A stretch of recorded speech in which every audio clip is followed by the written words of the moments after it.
আসসালামু আলাইকুম। শিমুল মেমোরিয়াল নর্সাপ স্কুল অ্যান্ড কলেজে অনলাইন ক্লাসে সকলকে জানাচ্ছি স্বাগতম। আমি জেসমিন আহমেদ খুশি, সহকারী শিক্ষক গণিত বিভাগ, শিমুল মেমোরিয়াল নর্সাপ স্কুল অ্যান্ড কলেজ, রাজশাহী। আবারও উপস্থিত হয়ে গেছি দ্বিতীয় শ্রেণীর গণিত ক্লাস নিয়ে। শিক্ষার্থীরা, তোমরা সবাই কেমন আছো? আশা করছি ভালো আছো। আমিও আলহামদুলিল্লাহ ভালো আছি। করোনার এই বিপজ্জনক মুহূর্ত, এখন অনেক অনেক সমস্যা আরো বাড়ছে দিন দিন। তোমরা সবাই ঘরে থাকবে, নিরাপদে থাকার চেষ্টা করবে। বাইরে পারতপক্ষে বের হবে না। যদি বের হতেই হয় প্রয়োজনীয় স্বাস্থ্যবিধি মেনে তারপরে বাইরে বের হবে। বাইরে থেকে যখন কেউ বাসায় আসবে তখন সরাসরি তাকে গিয়ে ধরা যাবে না। সে আগে পরিষ্কার পরিচ্ছন্ন হবে, হাত ভালো করে ধুবে, গোসল করে ফেলবে, বাইরে পরিধানকৃত কাপড় চোপড় পরিষ্কার করবে কিংবা পরিবর্তন করবে, তারপরে তার কাছে যাবে। বেশি বেশি পুষ্টিকর খাবার খাবে। এখন বর্ষাকাল, অনেক অনেক রকমের ফল আছে বাজারে, যাদের খাওয়া সম্ভব, মানে সবাইকে কম বেশি খেতে হবে। বেশি করে লেবু খেতে হবে, ভিটামিন সি যুক্ত খাবার খেতে হবে, গরম পানি খেতে হবে, আর বারবার হাত ধুতে হবে। এই তো ঠিক আছে শিক্ষার্থীরা, এর পরবর্তীতে আমরা আমাদের ক্লাসে চলে যাই। আমাদের আজকের ক্লাসের প্রথম বিষয়টা যেটা আছে, বরাবরের মতোই ফাঁকা ঘর পূরণ করব। চলো আমরা ক্লাসটা শুরু করি। ক নম্বরে কি আছে? ফাঁকা ঘর পূরণ করুন। তোমরা তুলে নিবে, আমি পরপর আলোচনা করে যাব। ক নম্বর হচ্ছে ফাঁকা ঘর বিয়োগ 56 সমান 68। ফাঁকা ঘর বিয়োগ 56 সমান 68। খ নম্বর আছে 28 গুণ 4 সমান ফাঁকা ঘর। গ নম্বর আছে 25 ভাগ 5 সমান ফাঁকা ঘর। আরেকবার বলি, ফাঁকা ঘর বিয়োগ 56 সমান 68, 28 গুণ 4 সমান ফাঁকা ঘর, আর 25 ভাগ 5 সমান সমান ফাঁকা ঘর। শিক্ষার্থীরা, এই সমাধানগুলো আমরা বোর্ড থেকে করে আসি। চলো, প্রথমে আছে কি? ফাঁকা ঘর বিয়োগ 56 সমান 68। ঠিক আছে শিক্ষার্থীরা, এখানে এখন কি বলেছে দেখো, আমরা বিয়োগের সূত্রে কি জানি? বিয়োজন বিয়োগ বিয়োজ্য সমান বিয়োগফল। তাহলে আমাদের এখানে দেখো বিয়োজনটাই দেওয়া নাই। বিয়োজন নির্ণয়ের সূত্র কি? তাহলে আমাদের বিয়োজ্য যোগ বিয়োগফল। তাহলে এই দুটো যোগ করে দিলে আমাদের এখানে বিয়োজনের আমরা মান পাবো। তাহলে যোগ করে দিই, 56 আর হচ্ছে 68 যোগ করি। এককের ঘরে আছে 6 আর 8, যোগ করলে কত হয়?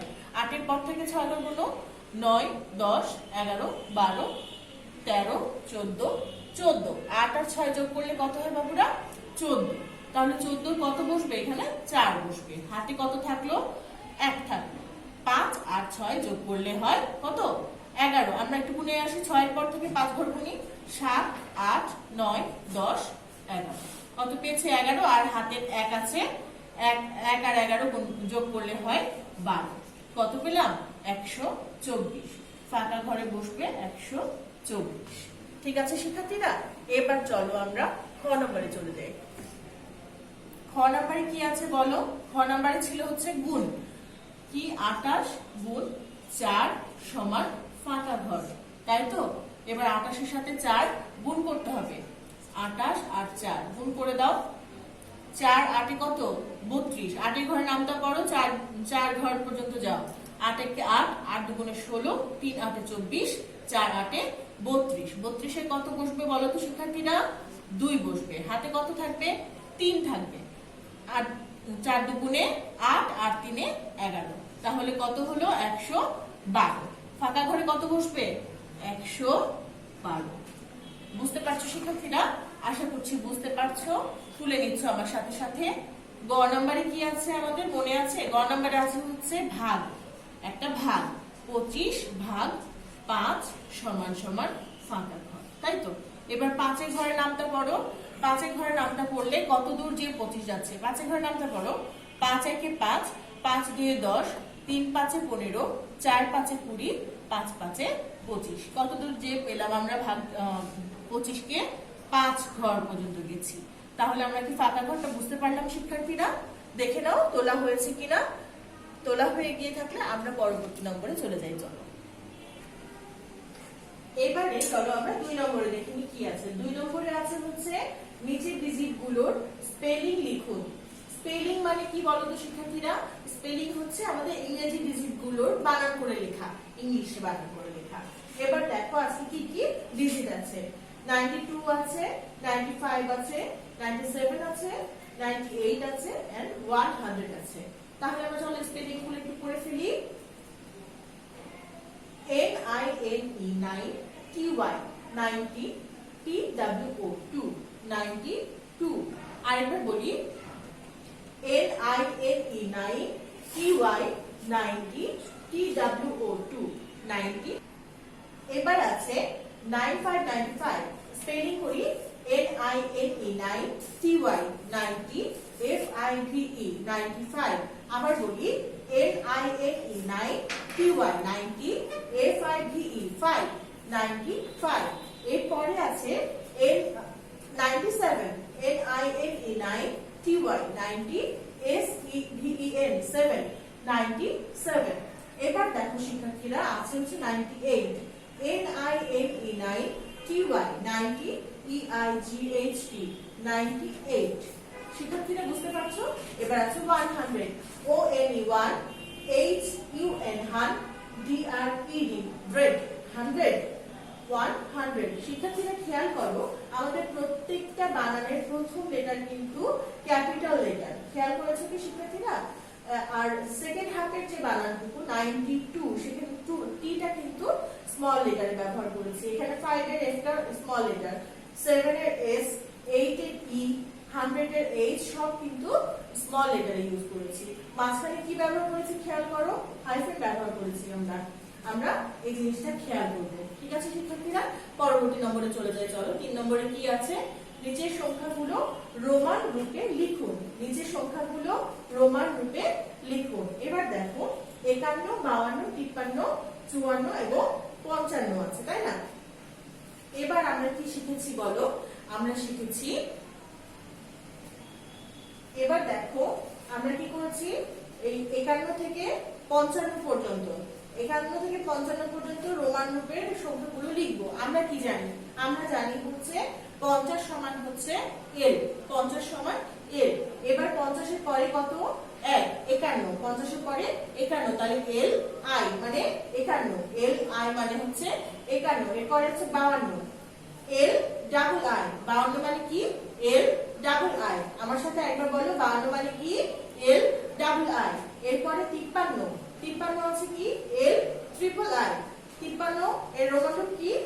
L triple I। আরেকবার বলো, 53 সমান হচ্ছে L ট্রিপল I। এবার আছে হচ্ছে 54, 54 রোমান রূপ কি? L I V। আরেকবার বলো, 54 রোমান রূপ কি? L I V। আবার বলো, 54 রোমান রূপ কি? L I V। এবার হচ্ছে 55, 55 এর রোমান রূপ হচ্ছে L V মানে 55। আবার বলি, 55 এর রোমান রূপ হচ্ছে L V, L V। বুঝতে পারছো শিক্ষার্থীরা? আশা করছি বুঝতে পারছো। এবার চলো আমরা পরবর্তী প্রশ্নে চলে যাই। পরবর্তী প্রশ্নে আছে কি 4 নম্বর, কয়েকজন শিশুকে 32টি লিচু ভাগ করে দেওয়া হলো। আবার বলি, কয়েকজন শিশুকে 32টি লিচু ভাগ করে দেওয়া হলো। প্রতিটি শিশু 8টি করে লিচু পেল। প্রতিটি শিশু কয়টা করে লিচু পাচ্ছে? 8টা করে পাচ্ছে। তাহলে কতজন শিশুকে লিচু দেওয়া হলো? এখানে গাণিতিক বাক্য ব্যবহার করে সমাধান করতে বলেছে। ঠিক আছে, গাণিতিক বাক্যে দেখো আলাদা করে গাণিতিক বাক্য ব্যবহার করেছি। তারপরে এখানে 8টি লিচু পায় কয়জন? একজন শিশু। তাহলে 32টি লিচু কয়জন শিশু পাবে? আমাদেরকে শিশু সংখ্যা বের করতে বলেছে। চলো তাহলে আমরা বোর্ড থেকে অঙ্কটা করে আসি। সমাধান, সমাধান। এরপরে আসবে হচ্ছে গাণিতিক বাক্য। আমাদের গাণিতিক বাক্য তৈরি করতে হয় হচ্ছে আমাদের উদ্দীপকের আলোকে। ঠিক আছে, উদ্দীপকে কি বলেছিল বলতো শিক্ষার্থীরা? উদ্দীপকে বলেছে 32টি লিচু কয়জনের মধ্যে? 32টি লিচু ভাগ করতে হবে, আর একজন শিশু পাবে হচ্ছে কয়টা করে লিচু? 8টি করে লিচু পাবে, তাই না? তাহলে বলেছে কতজন শিশু মানে লিচু পাবে। তাহলে 32 ভাগ 8 সমান ফাঁকা ঘর। এই হচ্ছে আমাদের গাণিতিক বাক্য। এবার আমরা অঙ্কটা করি। তাহলে আমরা এভাবে লিখবো, 8টি লিচু পায়, 8টি লিচু পায় কয়জন? 8টি লিচু পাবে হচ্ছে একজন শিশু কিংবা একটি শিশু।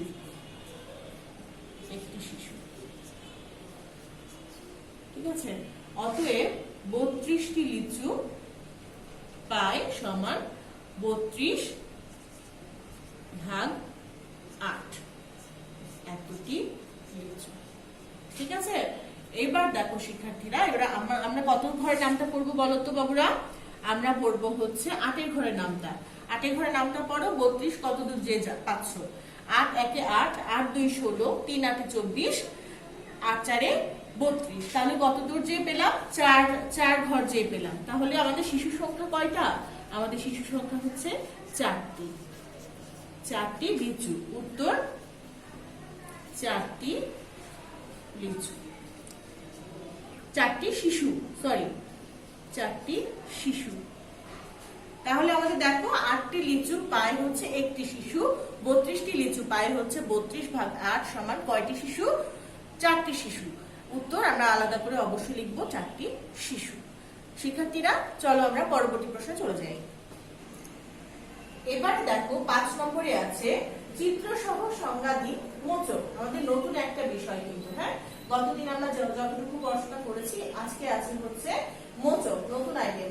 আমাদের প্রশ্নে কি বলছে? মোচক কাকে বলে? হ্যাঁ, কোন সমকোণী ত্রিভুজের সমকোণ সংলগ্ন যে কোনো একটি বাহুকে স্থির রেখে ওই বাহুর চারিদিকে ত্রিভুজটি ঘুরালে যে ঘনবস্তু সৃষ্টি হয় তাকে মোচক বলে। আমরা আরেকবার বলবো, কোন সমকোণী ত্রিভুজের সমকোণ সংলগ্ন যে কোনো একটি বাহুকে স্থির রেখে ওই বাহুর চারদিকে ত্রিভুজটি ঘুরালে যে ঘনবস্তু সৃষ্টি হয় তাকে মোচক বলে। শিক্ষার্থীরা তুমি তুলে নাও, আমি আবারও বলছি, কোন সমকোণী ত্রিভুজের সমকোণ সংলগ্ন যে কোনো একটি বাহুকে স্থির রেখে,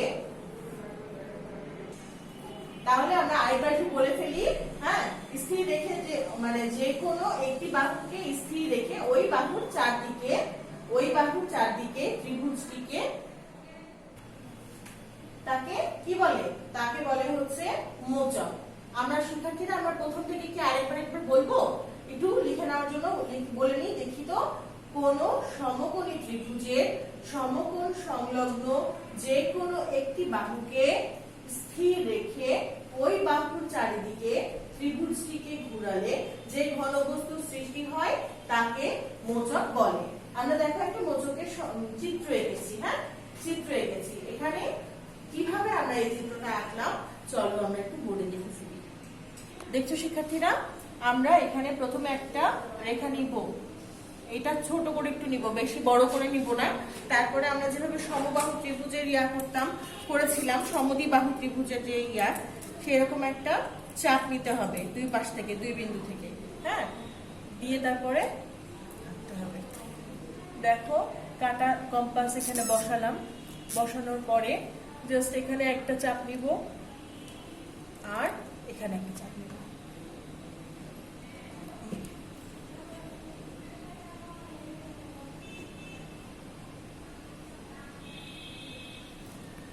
ঠিক আছে, খেয়াল করে দেখো শিক্ষার্থীরা, মাঝখানে আমাদের একটা বিন্দু পেয়েছি। এই বিন্দু অনুযায়ী আমরা স্কেল দিয়ে যোগ করে দিব।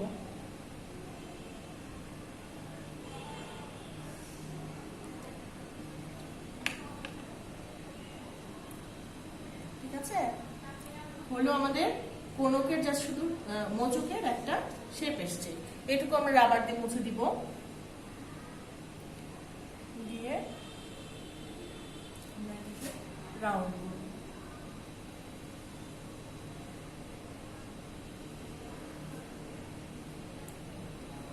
ঠিক আছে, এখানে আমরা দিব হচ্ছে এ বি আর সি। চিত্রে এ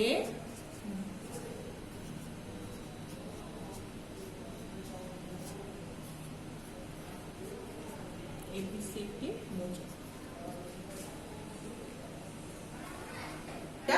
আমরা মোচকের চিত্র সহ সংজ্ঞা দেখলাম। আমাদের এরপরে পরের দিন আছে হচ্ছে ফিডব্যাক 17। হ্যাঁ, আজকের যে পড়াটা আমরা পড়লাম সেটা বাসায় বসে ভালোভাবে চর্চা করব, তারপরে ফিডব্যাকের শিটটা কমপ্লিট করব।